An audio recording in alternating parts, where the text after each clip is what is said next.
Or I don't know. Yeah, I forgot to hit that record button. Um, okay, I finally see the toolbar. Sorry. I just got like another monitor like Oh yeah. above mine and the zoom and in my main monitor I'm have it maximized, but the annotate is got lost somewhere up in the top monitor. So okay, I got it working again. So check this out. So we have this,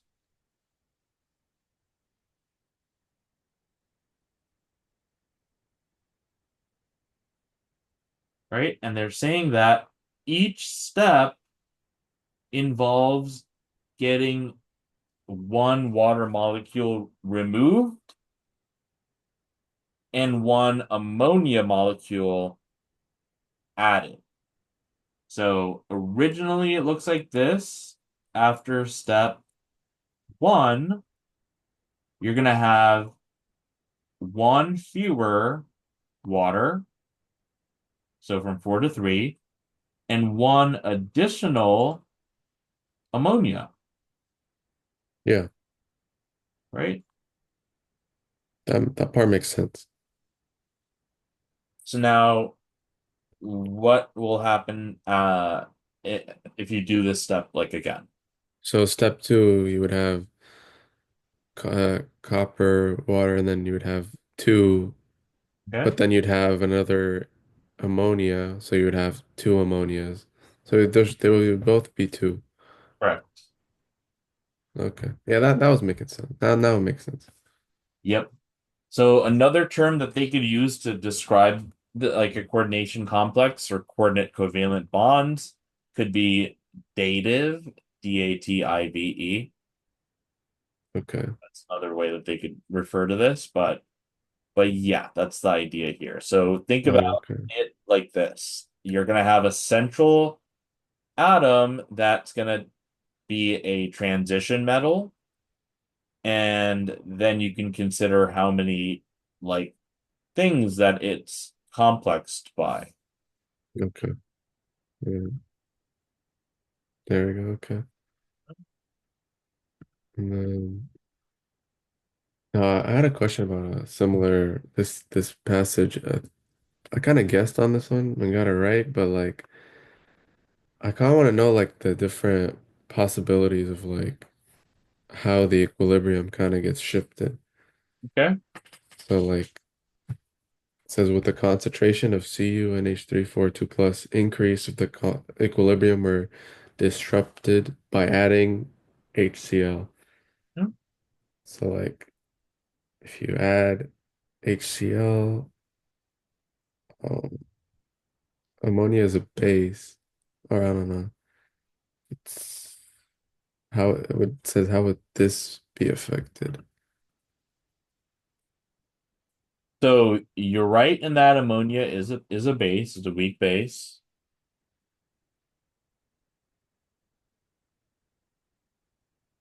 Uh,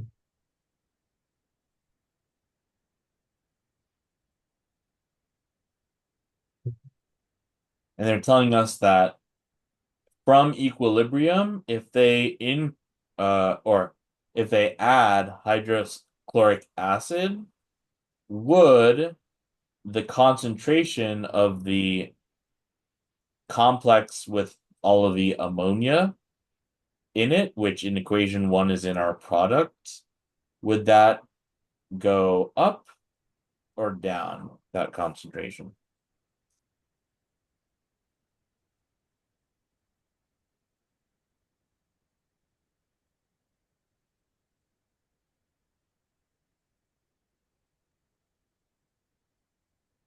uh,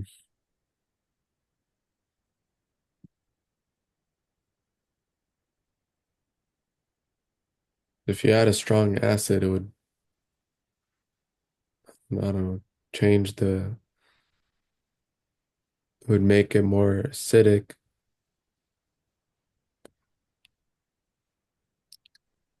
So, what does that mean? If it makes it more acidic? It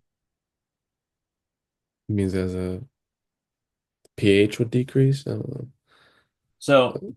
when our pH decreases, we will have more uh proton. H plus. Yep. Yeah.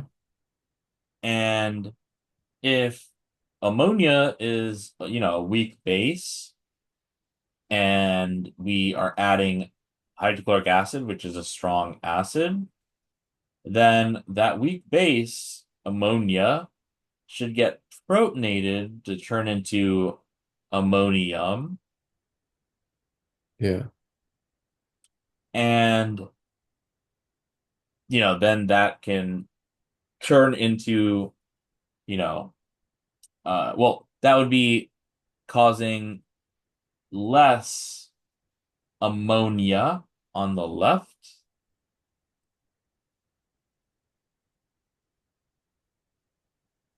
Right? Like, so basically, if I added HCl here,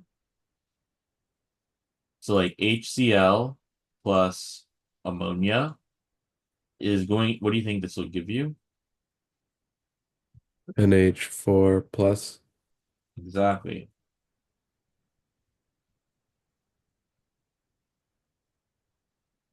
So, uh, so yeah, so if we added the hydrochloric acid, we should see there being a drop in the amount of ammonia.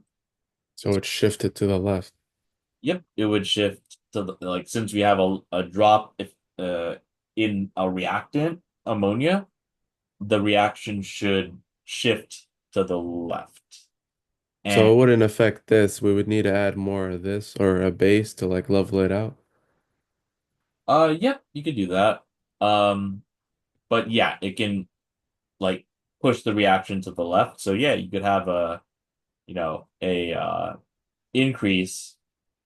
You'll so if we add the HCl, this is gonna go down, and then this, like, stuff from the right are gonna get shifted to the left. And if that means that the copper with the ammonia is on the right, and the copper with the water is on the left, that, yeah, in order to recreate that lost NH3, it'll shift the reaction to the left, which means that ultimately that the amount of this will go down and the amount of this will go up in order to Okay. reestablish equilibrium. So let's say they added a strong base. It would shift it to the right. Are you saying they added a strong base after adding the hydrochloric acid, No, or no, no. Like ignore the hydrochloric acid and then let's say replace the hydrochloric acid with a strong base. yep? So now, And then yep. So let's say we have like NaOH plus the NH3. So now NH3 is we established that it's a base, but it's a weak base, and we know NaOH is a super super strong base. So if you have a strong base and a weak base, the strong base is going to be the base, and it's going to make this weak base more of an acid okay. relatively, because if we measure the strength of a base by how strongly it can pull, like, deprotonate other things and protonate itself, right? The NaOH would be pulling protons towards itself much, much more than ammonia, right? Mhm.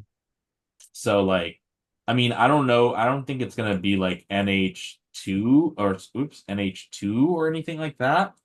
Um, but yeah, my guess is that it will make this less basic. Um, and in equation one, if it makes it less basic, then, and if it turns into, I guess, a different thing, then that can also, I guess, help us. But But I guess we're not gonna see we wouldn't see something like NaOH and ammonia just because like at least I can't think of a NH3 turning to an NH2. Yeah. Okay.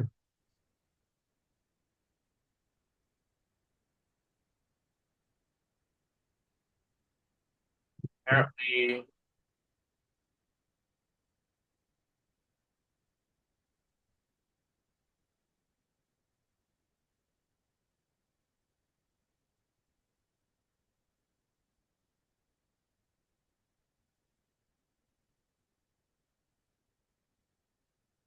so apparently when you add NaOH to NH3, the it forces, I guess, the water to get deprotonated for the ammonia to be protonated to the ammonium,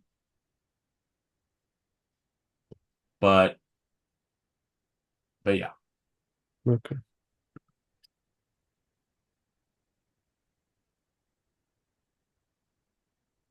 Okay. I had a question about this question. Wait. I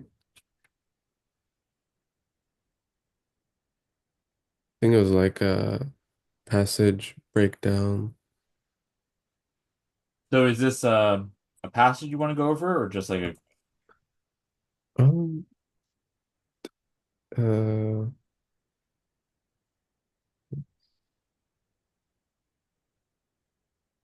yeah, I guess like we can go over the whole passage and like kind of break it down. yeah, go for it and read out loud and identify buzzwords. Okay. Aluminum phosphide is a pesticide that can react to produce phosphine, a gas that is highly toxic to humans and animals. Okay, this is the reaction for it. Phosphine toxicity is the result of interference with cellular like metabolism. It is thought that phosphine reacts with important sulfhydryl groups. So in complexes one, two, and four, the electron transport chain. Researchers conducted a kinetic analysis of the effect of AIP on cytochrome oxidase. Okay, this is the Lineweaver-Burk plot, so we might get asked a question about competitive inhibitors or stuff like that. Yeah, what do you think this is telling us? Like or what type of inhib Inhibition. So this is a Lineweaver-Burk plot, and this is the control. So the Vmax is actually decreased here, or yeah, the Vmax is decreased, but the Km is unchanged. So this is be a non-competitive inhibitor. Good. All right. So yeah, we also want to see like, okay, it seems like that the AIP, so oh wait, so we're looking for the enzyme, we're investigating the enzyme cytochrome oxidase, right? Mhm. And the AIP seems like it's a inhibitor, and they mentioned that it's a pesticide that can react to produce phosphine, a gas that's super toxic. Um, so okay, so it's because I see. So the phosphine toxicity is the result of interference with cellular metabolism. Um, so then it makes sense that uh that the enzyme, I mean, it's going to be like for a couple of these, I guess, enzymes like NADH dehydrogenase, succinate dehydrogenase, etc. But they chose to investigate specifically cytochrome oxidase of the electron transport chain, and we see that AIP, which or maybe it's LALP, but aluminum phosphide interferes with um, cytochrome oxidase activity. So maybe I would write like AIP is proportional, or rather inversely proportional with the cytochrome oxidase.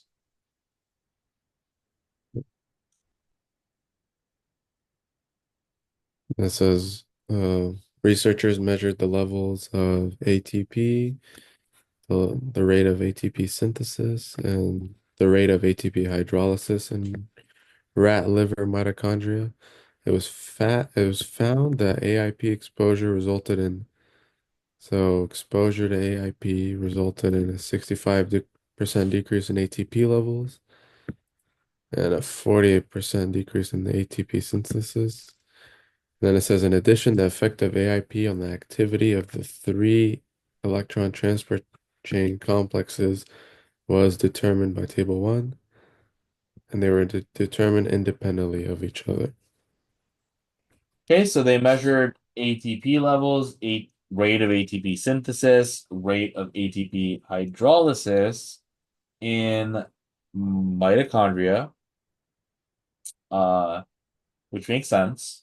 It was found that the AIP exposure resulted in, okay, so inversely proportional to like ATP concentration, because that goes down 65%. Um, wait, Okay, yeah. that's the ATP levels, but it also messes with ATP synthesis. rate, yep, of ATP synthesis. And so in addition, the effect of AIP on the activity of three ETC complexes was determined in table 1. The activities of these complexes were determined independently of each other. So we have complex 1 with a control activity. What's that U? Do you think it's like units, I guess? Units of Yeah, okay. over milliliters, yeah. And then activity after 1 A1P. Okay, I guess that's what it's called, A1P. Um, so got cut in half from here to here, complex 1. So, we could see that AIP definitely messes with complex 1. Complex Hmm. 2, we see a decrease, but, Not a substantial one. yeah, it's not like it's half. Um, and then we have complex 4, 2.2 to zero point 0.7. That's like a third. Third, yeah. So they're all different, but I would say like it would affect 4 the most, followed by 1, followed Hmm. by Two. so yeah, so you basically use the same type of strategies of, you know, uh writing out proportionalities and writing out like a greater than hierarchy. Hmm. Yeah. Okay. Okay, so for this question, when researchers determined the total cellular concentration of ATP in AIP exposed rat liver cells, they found the concentration to be equal to the control value. Which conclusion about the metabolic state of the cell is best supported by these data? Okay,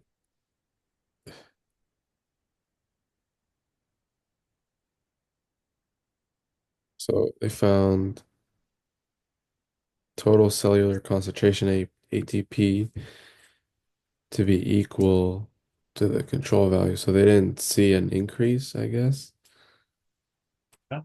from the AIP. Okay. They just found it to be level. Hmm. So honestly, between these, it's between the citric acid cycle and Glycolytic flux. Is that just glycolysis? That could be, I guess, considered like, yeah, glycolysis. Then it talks about in rat liver mitochondria, but Mhm. glycolysis in the cytoplasm, so I don't know. I don't know. I think that would be the answer. Okay. So if AI, so citric acid cycle, I think that would lead to increase ATP. But then if they're saying the AIP, the control value stays the same, Okay. uh, that means citric acid cycle is probably increased to like level out the control, or I'm not sure.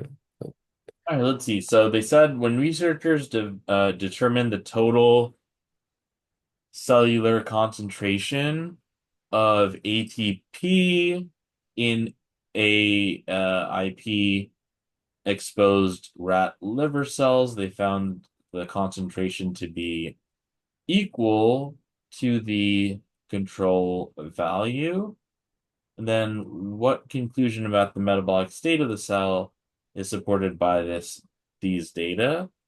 So, they measured ATP levels, they measured ATP synthesis rates, and they measured ATP hydrolysis rates in the rat liver mitochondria, and they found that AIP exposure causes a 65% decrease in ATP levels and a 48% decrease in the rate of ATP synthesis, and that the activity of these complexes were determined independently of one of each other. So now in the question stem, if they're telling us that the total cellular concentration of ATP are the same as that of a control group, um, what could we say about the metabolic state? And, you know, keyword here. AIP exposed. Yep.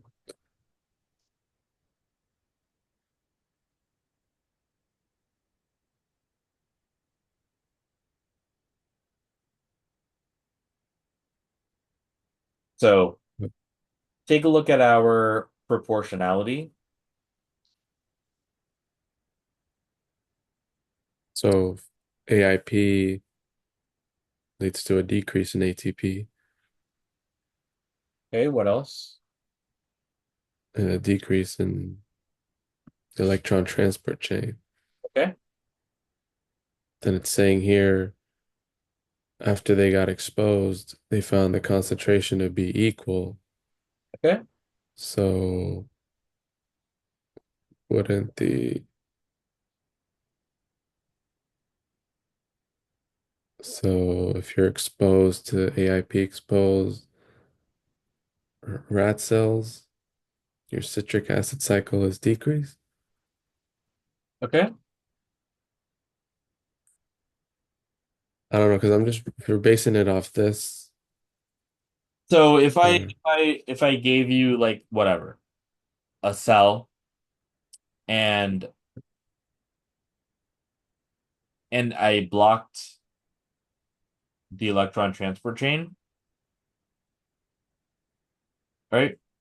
In the cell, and the cell, you should like normally see a drop in ATP, but let's say we don't. So if we do something to a cell that a limit that breaks, the electron transport chain, but we find that the cell is still making adequate amounts of ATP, what must that mean? something else is helping it or like Uh-huh. making the ATP. So what could that be? Citric acid cycle. Well, the citric acid cycle. ultimately gives its electrons to the ETC, right? Yeah, so glycolysis makes ATP.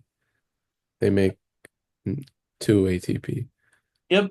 And that So was, that kind of helps yep, offset the decrease in ETC or the decrease in that. So there would be an increase in glycolysis to offset the low ATP and that.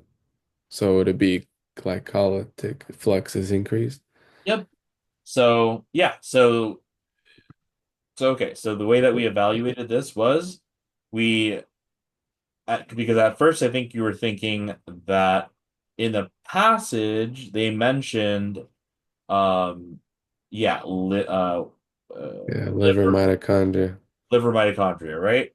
Um, Now, if you're measuring just the liver mitochondria, like ATP, you're measuring, the amount of ATP in liver mitochondria, right? Mhm.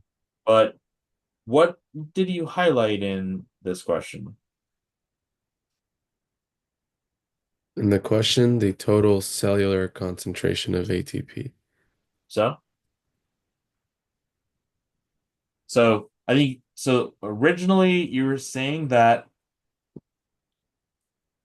it can't be glycolysis because we're talking about the mitochondria. Yeah, But now you can see that this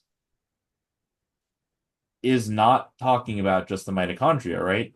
I was just talking about the cellular concentration. Okay. Overall cellular concentration. Okay. So there's that.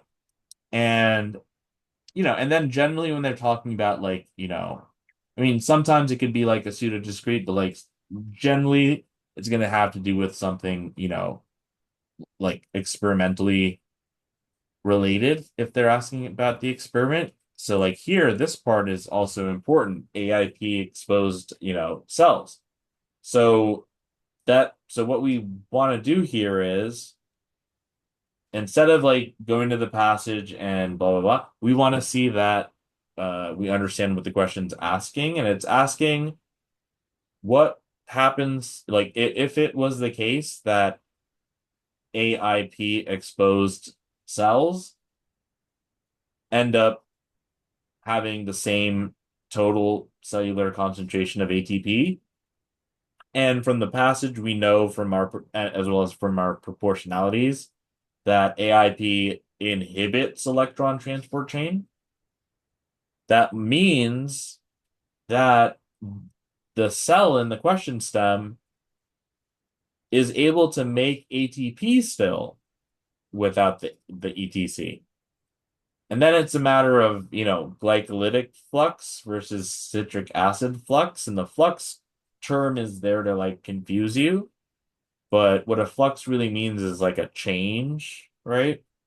So does this, you know, maintenance of the total cellular concentration of ATP, is that due to something involving like the citric acid cycle or glycolysis? Now, if you're thinking about what they said about mitochondria, my guess is that you probably chose like C or D or something like that. Yeah. But I think I put C. yep, yep. But yeah, but now we know that what they really mean is AIP means no ETC. No ETC means no Krebs cycle. And no Krebs cycle means, we pretty much just stuck with glycolysis. So like the order goes glycolysis, electron transport chain, citric acid cycle, or is that like not correlated? Well, you're saying like actually in the cell? Yeah, like I'm trying to like relate these topics together, like glycolysis to like if one goes down or like I don't know. Trying to see the big Yeah. picture of it. So glucose all the way to pyruvate is glycolysis. And if there's oxygen, it'll enter into the, well, first it'll go into the pyruvate dehydrogenase complex, the pyruvate, Mhm. and pops out in acetyl CoA that can go, in the Krebs cycle, which produces, a bunch of NADHs and FADH2s, which are just the mobile electron carriers for the ETC, which is, let's say this is oxygen for a complex. All these electrons go to the oxygen, pumps the protons into the intermembrane space. And then we have an ATP synthase, which they can like go through to create ATP. Okay, so there's like um so if the ETC gets so if there's an issue with the ETC, like if it's like terminated or something and it's not releasing H plus, so what that means it's like inefficient metabolism. Yeah. Something that they like to ask is if they increase the permeability of that inner mitochondrial membrane, uh, what would that do? And what it would do is it would uncouple that uh concentration gradient because the entire thing is because you have a higher concentration of uh protons in the intramembrane space and a lower concentration in the matrix. So the protons want to move from the intramembrane space to the matrix to go down through diffusion. Yeah. And like, if but in order for it to do that, um it has to go through the ATP synthase. So it still happens through diffusion, which means, energy does not need to be added, but also means you could harness that energy to do something else. So that's what they mean when they say that, the proton gradient is coupled to the ATP synthase. Because if it wasn't coupled, and the membrane was permeable, the protons that get pumped out, they could just go right back in, right? Without having Okay. to go through the ATP synthase. And that's something that happens in like brown adipose tissue, Yeah, yeah, yeah. like thermogenesis, because that ties back even to thermodynamics, in which, you could use heat energy for work, but you can't have a perfect engine where all of that heat energy is converted into work. You're always going to have some heat energy loss to the environment. And so in the case of like a question that would ask about like, what happens if you decouple or uncouple the electron transport chain from the proton gradient from the ATP synthase, something that, an answer could be like thermogenesis, because it would be dissipating that energy by, instead of doing work making the ATP, it can dissipate the energy by just releasing it as heat. So would that decrease ATP if there's an uncoupling agent, or does that increase the ATP? Oh yeah, it'll decrease it. Decrease the ATP. So Yeah. like so since it's not coupled, it Yep. just goes back into the system Uh-huh. and you're basically not doing anything. You're not releasing ATP or anything. You're just going back. So yeah, so if we had that concentration gradient, there's a lot of stored like potential energy.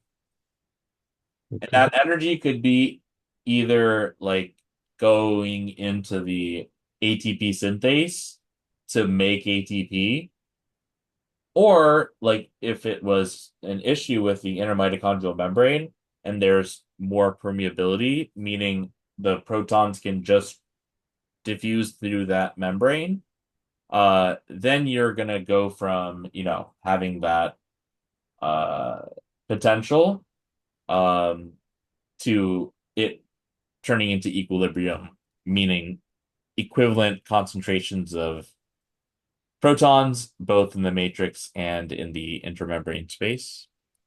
Okay. All right. That makes sense. Yep. Okay. We have time for one more question, or Yeah, we can do that.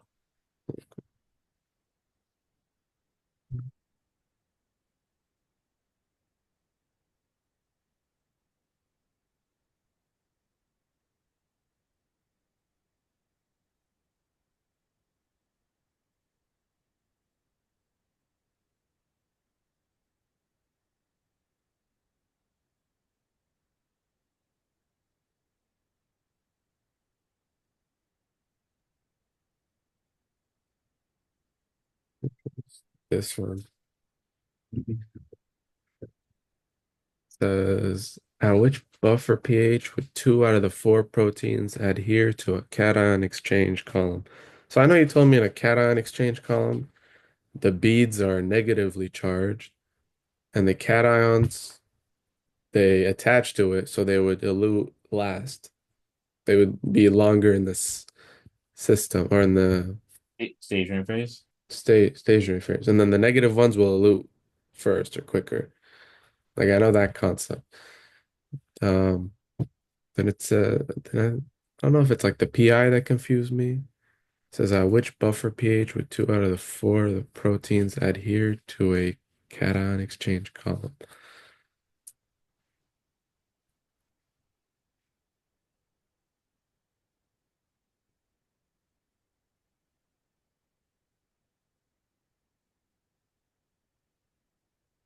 Okay, so we want to choose a protein whose buffer or so the iso. So tell me what's the an isoelectric point? I don't know when the PI is equal to the pH at physiological or Okay. something. So yeah, it's the pH at which a molecule, typically amino acids, exist with a net charge of 0. Yeah, Okay. And so we could see the various different proteins and their isoelectric points, and they're asking at which buffer pH would two out of four of the proteins adhere to a cation exchange column. So we need things that would be positively charged, right?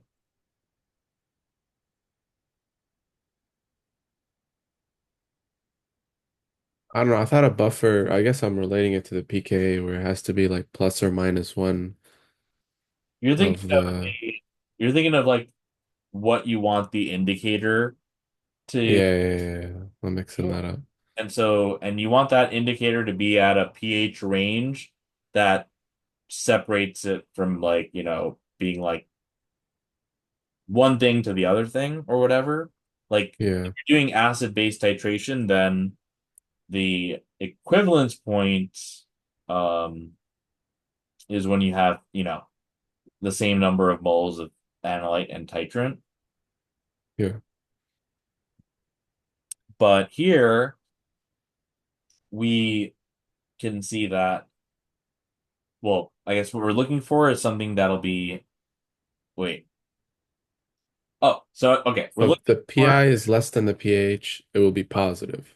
uh-huh. And if the PI is greater than pH, it would be negative. So which one would adhere to a cation exchange? Wouldn't it be a positive one to like or to like adhere to the stationary phase or so you want to pick one that's so first of all lower than the pH. So would it be which one would two out of the four? So if you pick a pH of